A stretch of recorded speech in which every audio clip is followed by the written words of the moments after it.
ஹாய்மா, நான் தான் உங்கள் சத்யாம்மா. எல்லோரும் நல்லா இருக்கீங்களா? இன்றைக்கி நம்ம ஆட்டுக்கல்லில் மாவு அரைச்சி உப்புருண்டை செய்யலாம் வாங்கம்மா. கல் நல்லா கழுவிக்கலாங்கம்மா. சுத்தமாக கழுவி வச்சுட்டேன் ஏற்கனவே. மறுபடியும் ஒரு வாட்டி கழுவிக்கலாங்கம்மா.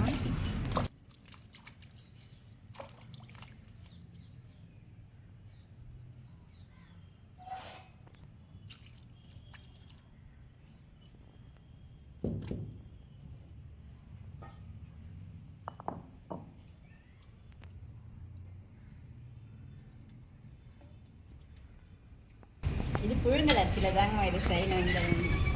இந்த உருண்டையை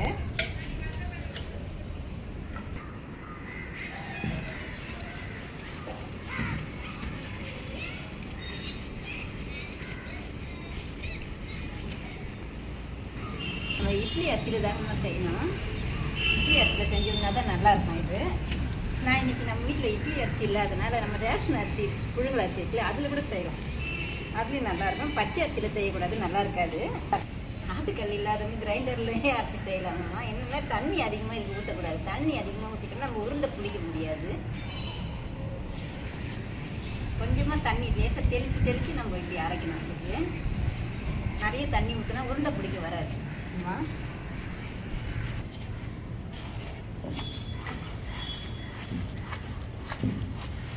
அடிக்கடி இது மாதிரி தான் நாங்கள் அரைச்சி செய்வோம். அப்போல்லாம் இந்த கல்லில் தான் அரைச்சி செய்வோம். அத்தைக்கு ரொம்பவே பிடிக்கும் இந்த உருண்டை. என்ன அடிக்கடி கேட்பாங்க, சத்தியா இந்த உருண்டை செஞ்சு தரியா அப்படின்னு.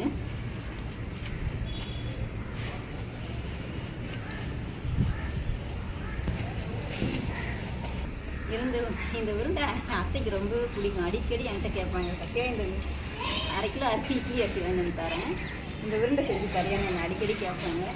அது எங்கள் வீட்டுக்காரரும் இருக்கும்போது அவரும் இப்படி கேட்பாரு. நான் வீட்டில் இருந்தாலே சும்மா தானே இருக்கிற, உப்பு உருண்டை செஞ்சு கொடு, உப்பு உருண்டை செஞ்சு கொடுன்னு சொல்லுவார். இந்த மாதிரி ஆட்டி அவருக்கு நான் செஞ்சு கொடுப்பேன்.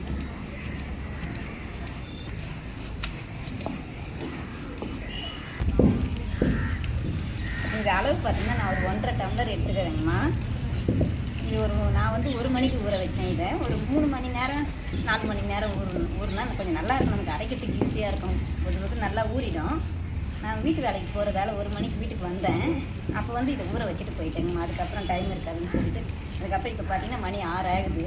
இப்போ தான் நம்ம அரைச்சின்னு இருக்கிறோம். இதை இதுவும் நம்ம நைஸாக அரைக்கணுன்றதுலாம் எதுவும் இல்லை. இதுவும் பொறுன்னு இருந்தால் தான் உண்டை நல்லா சொல்லுன்னு அப்படியே வரும். நைஸாக இருந்தால் ஒரு மாதிரி வழுக்குன்னு இருக்கிற மாதிரி இருக்கும். கொஞ்சம் குறைன்னு இருந்தால் போதுங்கம்மா. நம்ம இதிலே கொஞ்சம் உப்பு போட்டுக்கலாங்கம்மா. இதில் தேவையான அளவுக்கு.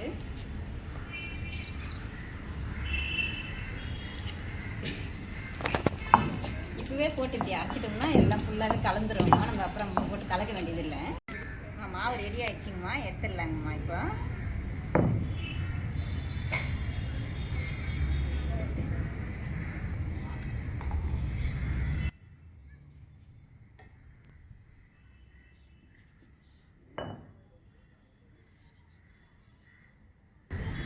கழுவி வச்சிடலாங்கம்மா.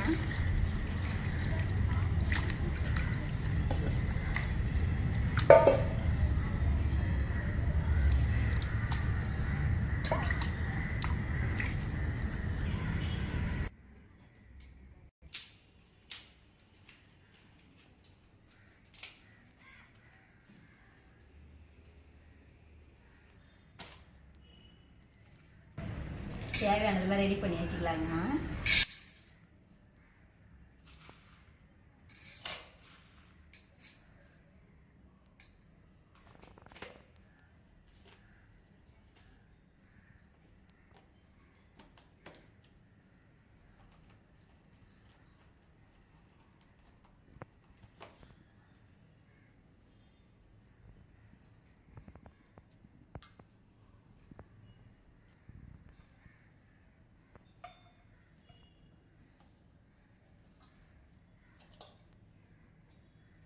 அடுத்து நல்லா எரியுதுன்னா கடாயை வச்சுக்கலாம்.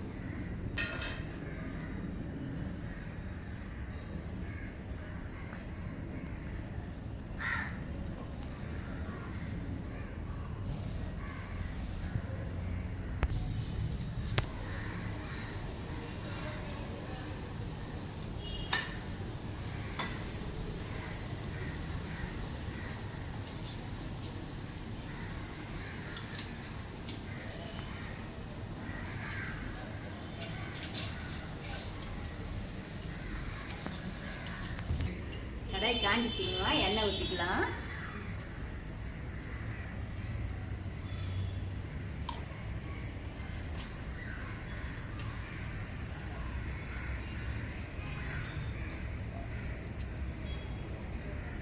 கடுகு சேர்த்துக்கலாங்கம்மா.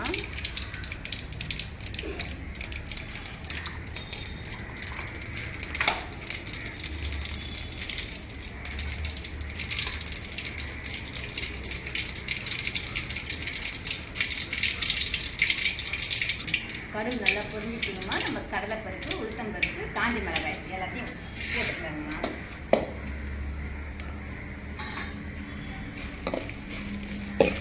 இது நல்லா திகப்பான பிறகு நம்ம இதை போட்டுக்கலாங்கம்மா. திகப்பாயிடுச்சிங்கம்மா, நம்ம தேங்காயும் கருவேப்பிலையும் இப்போ போட்டுக்கலாம்.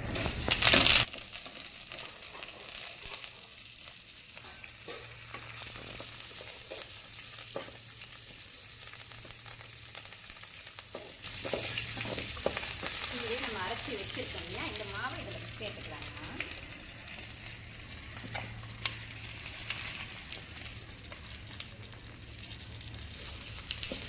நம்ம இந்த எண்ணெயிலேயே இதுக்கு கலரணும்னா ரொம்ப டேஸ்ட்டாக இருக்கும், நல்லா சாஃப்டாகவும் இருக்குங்கம்மா.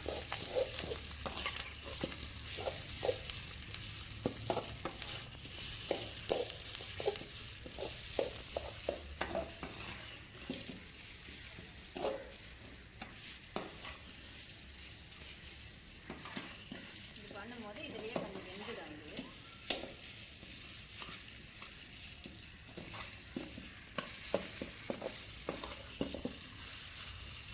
நல்லா டேஸ்ட்டாக இருக்கும். இந்த மாதிரி நம்ம வதக்கிட்டோம்னா வெந்த மாதிரியும் இருக்கும்.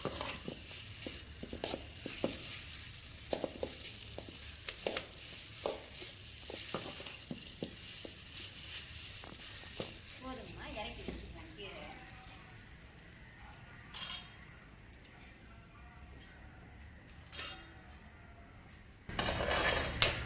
இப்போ இட்லி பாத்திரத்தை வச்சுக்கலாங்கம்மா.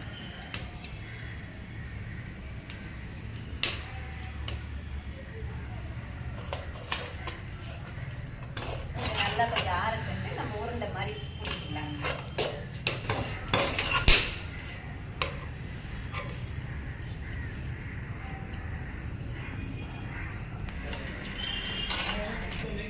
இது நல்லா இப்போ ஆறிடுச்சுங்கம்மா. இப்படி உருண்டை பிடிக்கிற பதத்துக்கு ஆறிடுச்சு. இப்போ நம்ம இது உருண்டை பிடிச்சி வச்சுக்கலாங்கம்மா. தண்ணி காயறதுக்குள்ளே நம்ம இந்த உருண்டை பிடிச்சி இதில் வச்சுக்கலாங்கம்மா.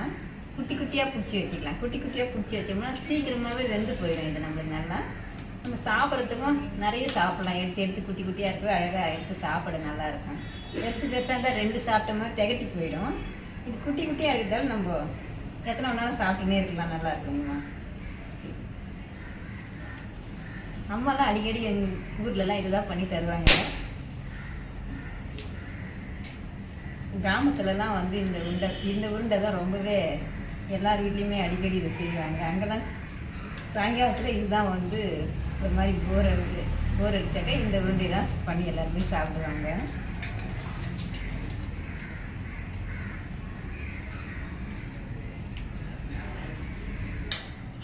முடிஞ்சிச்சு, குளிச்சுட்டோம்னா இப்போ நம்ம அதில் எடுத்து வச்சிடலாம்.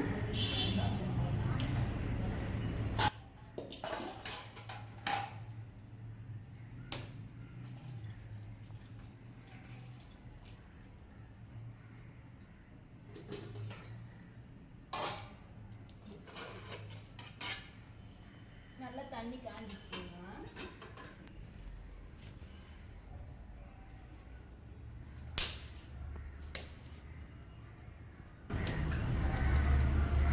துணியை நினச்சி தண்ணியில் நினச்சி இந்த மாதிரி போட்டுக்கலாங்க.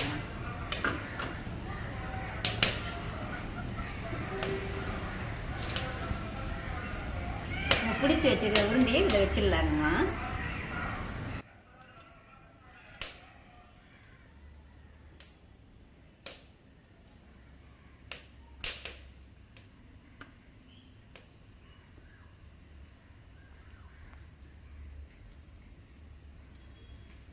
துணியெல்லாம் ஃபுல்லாக அப்படியே மூடி வச்சிடலாங்கம்மா.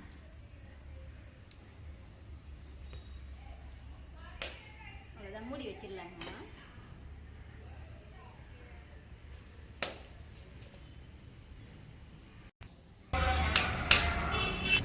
இது நேற்று தாங்க அந்த சட்டி வாங்கணும். இது புதுசாக இருக்கிறதால இதில் நம்ம கொஞ்சம் சோறு வடிச்சு நம்ம கஞ்சி தண்ணி இதை ஊற்றி வச்சு அடுப்பு மேலே வைக்கலாம். பழகினதுக்கு அப்புறம் இதில் ஏதாவது பண்ணலாங்கம்மா.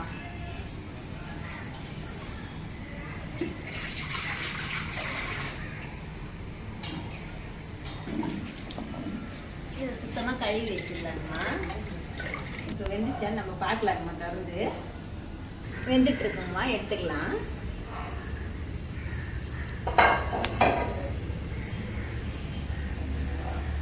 நல்லா வெந்துச்சுங்கம்மா. இது கண்ணாடி மாதிரி நம்மளுக்கு தெரியும். இது வெந்துச்சுன்னா நல்லா பார்க்க பளபளன்னு இருக்கும். அப்போ எடுத்துக்கலாம் அந்த நேரத்தில்.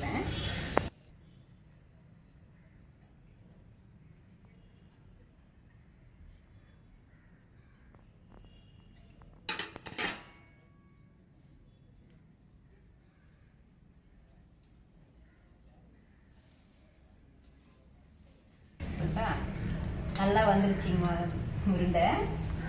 பார்த்தீங்கன்னா நம்ம கொஞ்சமாக தான் எண்ணெய் ஊற்றிருக்கோம். அதனால தான் இது எண்ணெய் நிறைய ஊற்றினா எண்ணெய் மாதிரி தெரியும் பார்க்க. நம்ம கொஞ்சமாக ஊற்றுனதால நல்லா அழகாக தான் வந்துருக்குங்கம்மா உருண்டை. நம்ம இது சாப்பிட்டு பார்க்கலாங்கம்மா எப்படி இருக்குன்ட்டு. ஒன்று எடுத்து பாருங்கம்மா, நல்லா வெந்திருக்குது பாருங்கம்மா. நல்லா மாவு மாதிரியே இல்லை, நல்லா பளபளன்னு வெந்துருக்கு. நம்ம குறைன்னு அரைக்கிறதால நல்லா இது நல்லாவும் இருக்கும். பளபளன்னு சாப்பிடுவோம். வழுக்குன்னு இருக்காது ஒரு மாதிரி.